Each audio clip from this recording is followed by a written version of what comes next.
美食大卖场卖的冷冻综合鱼、蓝鱼验出A肝病毒。桃园市卫生局表示，有一寡民众有出现发烧等等的症头，不过目前也无通报感染 A 型肝炎的病例。另外，外界有咧质疑，这款商品是敢若透过书面的审查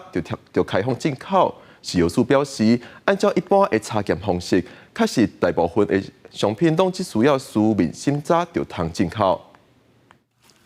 好事多卖的可可兰、冷冻鱼膏加蓝鱼验出 A 型肝炎病毒，分别紧急加有风险回收。桃园市卫生局继续追查，到初四已经累计退货7700多包，超过12吨。也有少数市民回报出现发烧、吐闹等症状去看病，也不过还未通报 A 肝病例。卫生局提醒食品业者，若买到问题产品，应该随停用搁通报。应立即主动停止制造、加工、贩卖及办理回收，违反规定者，处新台币3万元至300万元罚锾。好事多所卖的问题产品，拢是3月进前进口，外界这期只经过书面审查就放行。食药署表示，今年报验11批蓝鱼，伫美国发布 A 肝警讯进前，也无高风险，以一般查验方式调查20%，无抽到的只需要书面审查。按照风险高跟低，如果低风险的或是正常的货品，没有什么问题的货品，就会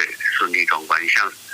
所有的边境都这样。食药署表示，过去南门的检验项目多数是农药，学者指出 ，A 肝病毒伫食物上确实较无定看，也不过若特定地区国家输入的特定产品，正是有成分性污染，应该评估监视好这个区特定产品的病毒检验常态化。如果说一直都有这样子的状况层出不穷，特别是在某些国家的这个某些区域所种植的莓果病毒类的这个状况，是不是必须要把它放到一个常态性的检验的范围里面？好事多冷冻蓝鱼伫边境验出 A 肝病毒了后，食药署阁针对进前进口共产地共效期的冷冻蓝鱼进行检验，另外也针对家顶由原咧卖的冷冻蓝鱼蔓越卖等鱼膏产品检验，2项结果大约伫5月中出来。记者综合报道。